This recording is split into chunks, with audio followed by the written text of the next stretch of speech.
G'day guys and gal. When the Horus Heresy kicked off, there was a shitload of Space Marines from Traitor Legions who were not happy about it at all. Unfortunately, most of them were killed during the Isstvan III atrocity, however a decent amount survived to fight for the Imperium or become a factionless Black Shield. However, one Legion that seemingly had zero loyalists in it was the Word Bearers. Their fanatical beliefs combined with their enhanced dedication to their Primarch made it almost impossible for a Word Bearer to go against Lorgar. Combine that with their humiliation at Monarch and a few private purges, and you have a massive unified Traitor Legion. However, there were two Word Bearers who stayed true to the Emperor and fought against their Legion. Two Word Bearers who defied the odds and have helped shape the galaxy, impacting the outcome of the Horus Heresy as well as the structure of the Imperium as we know it today, and that is worth talking about. Before we get started, I hope everyone has had a damn good start to 2024. It's a good time to be alive. If you like my content or even crack a smile during this video, then consider subscribing. It's free, easy, and helps me out a shit ton. Today we'll go over the lore of the only two Loyalist Word Bearers, detailing why they remain loyal and how they escape being purged.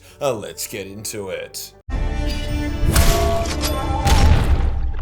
We talked about it briefly in the intro, but I want to go a bit more in detail about why the Word Bearers had so few loyalists. I mean shit, even the Night Lords at least had a couple hundred loyalists, and they were a legion of degenerate sadistic rapists. Well, it's a couple things. The Word Bearers had decades of preparation before the heresy was to kick off, so they were able to take their time converting the legion, with Lorgar personally doing a lot of the converting himself. On top of that, the Word Bearer legion was already pretty fanatical in their beliefs in God, so that fanaticism would have been pretty easy to redirect. After all, Argul Tal, an extremely solid, reliable, and not crazy dude who was even BFFs with a few custodians, accepted chaos as he saw it as the truth. The very few Word Bearers who seemed resistant to the idea of turning away from the Emperor were sent on the front lines of the most grueling suicidal campaigns, with a small handful getting silently killed within the Legion. So how did our two mysterious loyalists survive this extensive purging and converting? Well, initially they both actually accepted chaos and became traitors. The first was a legend of a man called Barthusan Narek,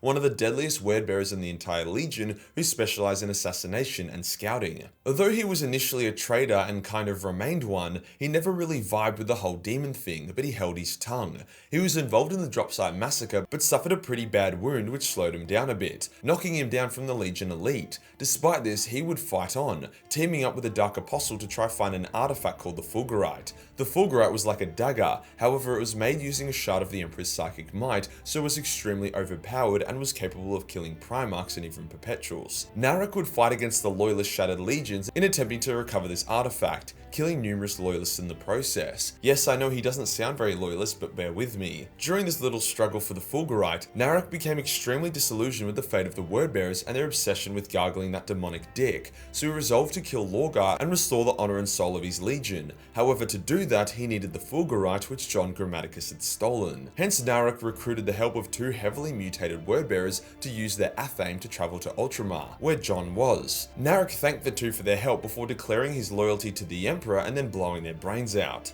Narek would track John down and eventually ended up getting tangled up with the whole Vulkan and Conrad cursed WWE smackdown that happened on Macragge, getting arrested by the Ultramarines in the process. However, Malcador had caught wind of Narek and thought he was fucking dope, so he sent one of his agents, the Space Marine librarian Caspian Hecht, sick name by the way, to go break him out of jail and recruit him. Caspian did this, however during the recruitment part, Caspian began overriding Narek's memories and personality to turn him into a more reliable ally. Narek wasn't vibing this, so he killed Caspian. However, he found himself semi-overwritten, now believing himself to be Caspian. This new Caspian Narek went to a space station and started fucking up a bunch of Death Guard before he was discovered by the Salamanders that were taking Vulkan's body back to Nocturne. After helping them out, he joined them on their journey. While in this Caspian form, he was a massive asset for the Loyalists, killing numerous Word Bearers and Death Guard that attempted to board the ship. In one funny scene, a Word Bearer champion had been hyped up the whole book as some kind of unkillable juggernaut. He even killed a number of the named Salamander characters. When he got wind of Narek, who was on the Word Bearer's shit list due to not following their word,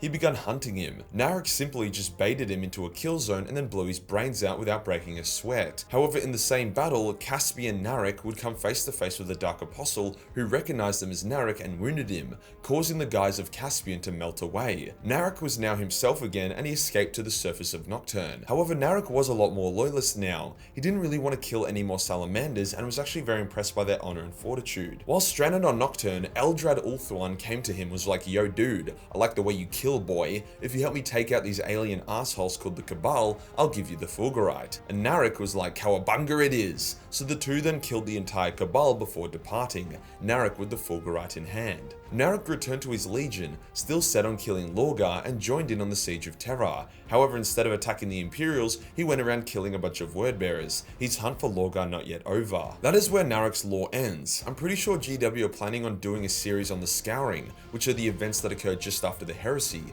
so I wouldn't be surprised to see Narek's story end there, hopefully by shooting Lorgar's dick off or something. The second Loyalist Word Bearer is actually still alive in the current setting, the Anchorite. Like Bathusa, the Anchorite begun as a traitor, hence is why he survived the purges. He was just as fanatical as any, and gladly took part in the Dropsite Massacre as well as the invasion of Calth. However, while stuck in the underground walls of Calth, watching Ultramarines and Wordbearers tear each other to shreds, the Anchorite had an epiphany. He realized that following Chaos was fucking retarded, and the heresy was a terrible idea. He saw the destruction of Monarchia not as the Emperor punishing the Wordbearers, but by testing their faith, a test they had failed. He immediately threw down his weapons and surrendered to the Ultramarines, telling them how sorry he was. Guilliman was so shook by a genuinely remorseful and regretful wordbearer that he allowed him to live, however in prison. There he remained for the rest of the heresy, praying to the God Emperor.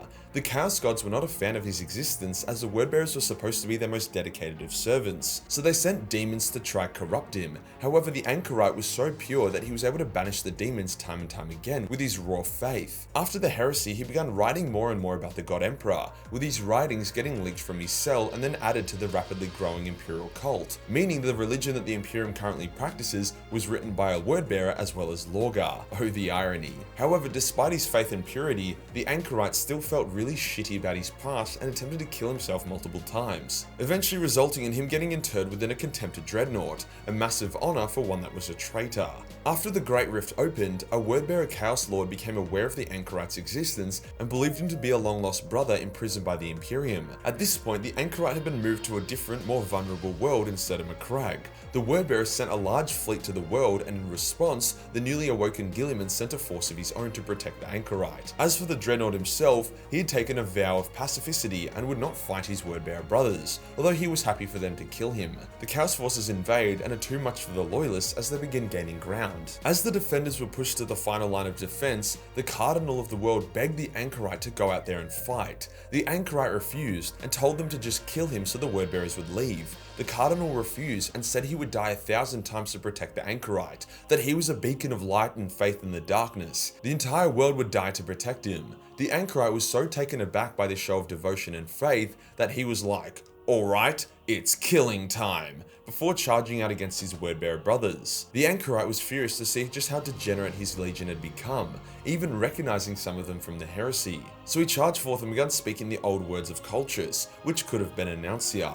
This, combined with his faith, turbo blasted the Chaos army and banished all their demons. He then began pulverizing the shit out of the Wordbearers, all the while calling them a bunch of heretical fucks and naming the Emperor as his lord and savior. The Wordbearers were extremely shocked and confused. They had come to rescue their brother only to now find him solo murdering their entire army. Imperial reinforcements soon arrived and the Wordbearers were crushed. The Anchorite then returned to his cell to continue his penance. As you can see, Loyalist Wordbearers are absolute chads. I mean, you'd have to be in order to survive the purges of the Legion and resist all the brainwashing and shit. I just really hope we see a satisfying end to Bathusa and Narek's story. If you have read the Horus Heresy books, you'll quickly find him to be one of your favourite characters, up there with Nakonai Sharakin and Saul Tarvitz. If you enjoyed the video and you want to support the channel, then Patreon is the place to be, where we have a boatload of Battle Mace 40 million hentai, Warhammer fan arts, and a bunch of live action nude cosplays. Hit the subscribe button, then hit the real subscribe button for more shit content. Join the Discord for more memes, and I'll see you in the next one.